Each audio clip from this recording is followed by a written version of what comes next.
आज की जो हम रेसिपी लेकर आए हैं सबकी फेवरेट, ऑलमोस्ट हर किसी को पसंद आने वाली रेसिपी है और वो भी मिल जाए एकदम परफेक्ट मेजरमेंट के साथ। तो आप देख सकते हैं इसकी रंगत और इसकी थिकनेस। बनाना चाहते हैं तो वीडियो में हमारे साथ बने रहिएगा। इसको बनाना शुरू करते हैं।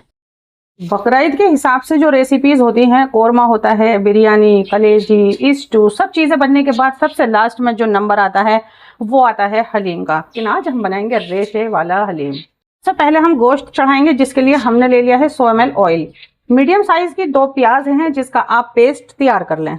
2 टेबल स्पून लहसुन अदरक का पेस्ट है। लहसुन अदरक का पेस्ट पिसा हुआ नहीं है तो वो भी आप प्याज में डाल के उसका पेस्ट तैयार कर लीजिएगा। 2 चम्मच धनिया पाउडर, 1 चम्मच लाल मिर्च, 1 टेबल स्पून कश्मीरी लाल मिर्च, 1/4 टीस्पून हल्दी पाउडर। बहुत ज्यादा देर के लिए हम इसे नहीं भूनेंगे, थोड़ी देर के लिए मसाला भूनेंगे, 3 से 4 मिनट, क्योंकि गोश्त को हम बाद में इतना गला लेंगे कि वो मसाला या गोश्त भून नहीं पाएगा। मसाले को पकते हुए 3 से 4 मिनट हो गई हैं। आधा किलो हमारे पास ये बोनलेस गोश्त है। इस तरह के पीसेस, इससे ज्यादा बड़े पीस ले सकते हैं, उसको गलाने में और ज्यादा टाइम लगेगा। हमने इसको छन्ने में छोड़ दिया था और अब इसमें डाल दिया है। बोन वाला भी लिया जा सकता है, लेकिन गलाने के बाद आपको उसकी बोन अलग करनी होगी, इसलिए बोनलेस लेंगे तो सही रहेगा। 1/4 टीस्पून गरम मसाला पाउडर, इसमें कोई भी खड़ा गरम मसाला आपको नहीं ऐड करना है। 1 चम्मच नमक। आप इसमें इस वक्त पिसे टमाटर डाल सकते हैं, जिसको पिसे टमाटर पसंद हो। वैसे जो हलीम की ओरिजिनल रेसिपी है उसके अंदर नहीं जाते हैं। ज्यादा ही जायका आपको टमाटर का पसंद है तो इस वक्त आप इसमें डाल सकते हैं पीस कर। और 4 से 5 मिनट के बाद ये ऑयल अच्छे से ऊपर आ गया है, यानी कि बहुत ज्यादा इसको आपको नहीं भूनना है।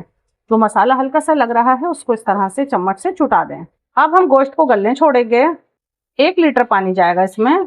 पानी डालने के बाद बहुत अच्छे से आपको इसको चलाना है। फ्लेम पर आपको इसमें 1 सीटी लगानी है। जैसे ही 1 सीटी आ जाए आप इसको स्लो पर छोड़ दें। मटन में बना रहे हैं तो पूरे पौने 2 घंटे आप इसको गलाइएगा। अभी कुछ नहीं करना है, 1 घंटे इसको आराम से पकने देते हैं, उसके बाद करते हैं बाकी की तैयारी। हलीम के गेहूं बोल कर आते हैं, आप देख सकते हैं ये छिलका उतरे हुए गेहूं होते हैं। आप इसको भिगो नहीं रहे हैं तो इसको ग्राइंडर में डाल के थोड़ा दरदरा कर लीजिएगा, लेकिन बहुत ज्यादा महीन नहीं कीजिएगा। बस इस तरह से कर लें कि इसमें से 3 से 4 पीस हो जाएं। या फिर आप इसको गर्म पानी में 3 से 4 घंटे भिगो कर छोड़ेंगे। 100 ग्राम यानी कि आधा कप है मेजरिंग कप से। इसको हमने गर्म पानी में भिगो के छोड़ दिया था और अब इसको हमने निकाल लिया है। और मैं आपको दबा कर दिखाऊं कि ये कितने अच्छे से सॉफ्ट हो जाते हैं भिगोने से, और फिर गल भी बहुत अच्छे से जाते हैं। कोई भी दाल आप अपनी मनपसंद की ले सकते हैं, कम या ज्यादा कर सकते हैं। 50 ग्राम दाल है और इतनी ही लेंगे हम ये मसूर की दाल, इतनी ही हम ये चने की दाल लेंगे।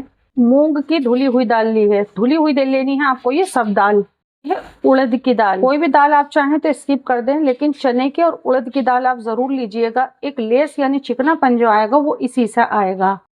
आप वीडियो में यहाँ तक पहुँच चुके हैं तो वीडियो को लाइक कर दीजिए, इससे हमें खुशी मिलेगी। और ये पचमेल दाल हम बनाएंगे और इतने ही डाल देते हैं इसमें ये बासमती चावल। बासमती चावल की जगह आप दलिया भी ले सकते हैं और गोल्डन राइस भी ले सकते हैं। कितनी कम कम चीजें डाली हैं और ये ढेर सारा तैयार हो गया है। जबकि ये हमारा गेहूं और ये मिला के बस गोश्त की बराबर होना चाहिए, बिना भीगा। इसमें पानी डालते हैं और बहुत अच्छे से इसको मसल कर धोते हैं। और उससे पहले हम इसका एक क्विक सा मसाला तैयार करते हैं। छोटा सा प्याला लिया है, 2 चम्मच इसमें लहसुन अदरक का पेस्ट डालेंगे, 1 चम्मच कश्मीरी लाल मिर्च है, आधा चम्मच मिर्च, आधा चम्मच धनिया पाउडर है और 1/4 टीस्पून हल्दी पाउडर है। वही मसाले होते हैं जो अक्सर हर हंडिया में आपके जाते ही होंगे। थोड़ा सा हम इसमें पानी डालते हैं और इसको मिक्स करके साइड रखते हैं। एक बड़ा सा कुकर ले लिया है। गोश्त गलाने के लिए छोटा कुकर लिया है, वही दालों के लिए हमने एक बड़ा कुकर ले लिया है। 2 टेबल स्पून इसमें ऑयल डाल देते हैं और इसको होने देते हैं थोड़ा तेज गरम। इसमें भी कोई भी खड़ा गरम मसाला वगैरह नहीं डालना है और फौरन से ये जो हमने मसाला मिक्स किया था हम ये डाल देंगे और इसको भूनेंगे। आप खाली ऐसे ही पानी डालकर जहां पर हमने दाल धोई थी वहीं कुकर में आप बिना इस मसाले को भूने भी इसको बना सकते हैं। जरा सी देर के लिए मसाला भून लेंगे तो ये जायकेदार तैयार होगी। ऐसा मसाला भूनने के लिए आपको 3 मिनट लगेंगे। सबसे पहले इसमें डालेंगे ये गेहूं, 100 ग्राम है जो मैंने आपको बताया था। ये थोड़े भीग कर और अच्छे से ज्यादा हो गए हैं। ये सारी दालें और चावल जो अभी दिखाए थे ये भी हम डाल देते हैं। इसको भी अच्छे से हमने धो लिया है। फ्लेम को हमने फुल कर दिया है और अब हम इसमें पानी डालेंगे। 1 लीटर पानी पूरा डाल दिया है। 1 लीटर हम पानी इसमें और डालेंगे। चावल भी फूलेंगे और गेहूं भी फूलेगा। 2 चम्मच इसमें नमक जाएगा। इसको थोड़ा सा हम हिलाकर इस तरह से आइडिया करेंगे। आप भी इस तरह देखें, पानी इसमें जितना ज्यादा होगा, यानी बहुत ज्यादा तो नहीं, जैसे ये 2 लीटर डाला है 200 ml पानी और डालेंगे। बहुत लाइट मसाले होने चाहिए, कोई भी मसाला इसमें तेज नहीं होना चाहिए। जैसे ही थोड़ा पानी खुश्क हो जाएगा, जब हम इसको खोलेंगे इसका नमक हम जब चखेंगे, नमक बाद में भी थोड़ा डाला जा सकता है। इसकी लिड से हम इसको कवर करेंगे और इसको पकाएंगे पूरे हम 50 से 55 मिनट। वही हमारा गोश्त गल रहा है और हमने इसको भी पकने के लिए चढ़ा दिया है। एक सीटी आते ही हम इसको स्लो कर देंगे। पूरे 1 घंटे पकाया है हमने इसे, ढकना बंद करने से लेके और इस वक्त खोलने तक पूरा इसको 1 घंटा हो गया है। इसको खोल कर देखते हैं क्या फर्क है रेशे वाले हलीम में और सादे हलीम में। इसके क्या ही फर्क है, इसको गलाना थोड़ा ज्यादा पड़ता है। वहीं वो जो सादा वाला हमारा हलीम होता है, यूपी स्टाइल हो या हैदराबादी, वो थोड़ा सा पतला होता है और ये हलीम थोड़ा सा टाइट होता है और इसको घोटना भी थोड़ा सा ज्यादा पड़ता है। ये इतना गाढ़ा नहीं होगा, इतना थिक ये नहीं होगा, तो आपको फ्लेम को खोलकर इसको थिक करना पड़ेगा। ये अभी और थिक हो जाएगा जब हम गेहूं इस तरह से ऊपर लेकर आएंगे। इतना थिक ये नहीं हो तो आप इसको हल्का सा चला के और फुल फ्लेम पर पहले इसका पानी खुश्क कीजिएगा। फ्लेम बंद है, एकदम परफेक्ट है। अब क्या करते हैं, इसको हम साइड रखते हैं, घोटने का भी टाइम नहीं है। 1 सीटी आते ही इसको स्लो कर दिया था, जब से अभी तक ये स्लो फ्लेम पर पक रहा था। अब हम इसे साइड रखते हैं, आपको दिखाते हैं गोश्त। फ्लेम बंद है, इसको भी पकते हुए 2 घंटे और 20 मिनट हो गई हैं। इसको भी खोल कर देखते हैं। इसमें भी ज्यादा पानी है तो पहले आप इसका पानी खुश्क करें। हाँ, गोश्त अच्छे से गला हुआ है। मैं आपको एक चीज दिखाती हूँ, बहुत अच्छे से कुक्ड है गोश्त। इसके ऊपर जो ये ऑयल है ये हम हटा लेंगे, थोड़ा सा हटाएंगे और रहने देंगे। अब जो ये गोश्त है, या तो इसको हलीम में डाल लें या हलीम को इसमें डाल लें। ये आपके बर्तन के ऊपर है कि आप कौन से बर्तन में घोटना चाहते हैं। हमारा कम है हलीम तो मैं गोश्त वाले बर्तन में उसको डाल लूंगी पूरे को। बस थोड़ा सा इसमें रहने देते हैं। एकदम इसके अंदर दाल नहीं डाल दें आप, पहले इसको हल्का सा इस तरह से कर लें। इसमें थोड़ी मेहनत लगती है, लेकिन जब इसका रिजल्ट आता है खुद बनाने वाले का दिल चाहने लगता है कि चलो रेशे वाला हलीम बनाते हैं। अब हम इसमें पूरा डालेंगे वो दाल।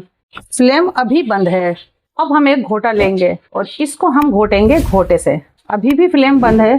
अभी ये हल्का सा इस तरह का दिख रहा है, जैसे ही ये घुट के थोड़ा महीन होगा बस ये एक जान यानी कि एकदम रेशे वाला दिखेगा आपको। चूल्हे पर ही आप घोट रहे हैं तो फ्लेम जला लीजिए, लेकिन मैं इसको थोड़ा अलग शिफ्ट करूंगी, फिर घोटूंगी मैं इसको आराम से। घर में कोई है बॉडी फिल्डर तो बुला लें और उससे थोड़ा सा ये काम कराएं। इसको घोटते हुए पूरे 5 मिनट हो गए हैं। आप देखें हल्का हल्का इसमें रेशा बनने लगा है। हर चीज बहुत अच्छे से कुक्ड होगी तो ये रेशा आराम से बन जाएगा। 5 से 6 मिनट अभी इसको और घोटना है।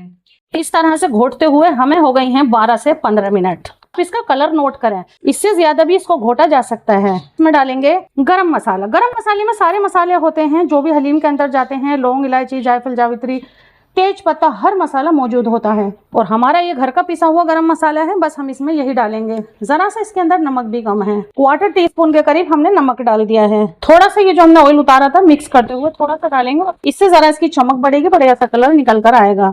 इसको हमने घोटा है इसलिए ठंडा हो गया है। वापस से हम इसको फ्लेम पर चढ़ाएंगे। हमने इसको गैस पे चढ़ा दिया है पकने के लिए, यानी कि हल्का सा यानी कि तेज सा हम इसको करेंगे गरम, जैसा कोई चीज होती है बिल्कुल इस तरह का। अब करते हैं सबसे मजे का काम, यानी कि इसकी करते हैं प्लेटिंग। इसको निकाल लेते हैं इस प्लेट के अंदर। ये बहुत ही कम क्वांटिटी में खाया जाता है क्योंकि ये ताकत के एतबार से और वैसे भी ये थोड़ा थिक होता है, इसलिए सब इसको कम कम खाते हैं। लेकिन आप इसको ढेर सारा बनाएं और ढेर सारा आप इसको खाएं। बस थोड़े से ये इस तरह के स्लाइस, जरा सी हरी मिर्च भी डाल देते हैं। हरी मिर्च से क्या होगा, किसी को तीखा पसंद है तो वो खा सकता है। नींबू का रस जरूर से डालिएगा आप। हाँ, तली हुई प्याज इस तरह से जरूर से डालते हैं आप, या तो 1-2 प्याज तल लें। और अब डालते हैं एकदम इसको बाजार वाला लुक देने के लिए थोड़ा सा जो मैंने गोश्त के ऊपर से उतारा था ये हम डालेंगे। तो जब हम ये डालते हैं तो तड़के की ज़रूरत नहीं पड़ती है, बहुत ज़्यादा नहीं डालेंगे, बस इतना ही डाल देते हैं। आप ये सारा हलीम में डालकर भी मिक्स कर सकते हैं, इस तरह से भी गार्निश किया जा सकता है इसको। आप बताएं कि कैसी लग रही है हमारी ये प्लेट आपको, तब आप ट्राई करेंगे। चैनल को सब्सक्राइब और हमारे डिशेस को लाइक और शेयर करना बिल्कुल नहीं भूलिएगा। इतने टाइम के लिए अल्लाह हाफिज़।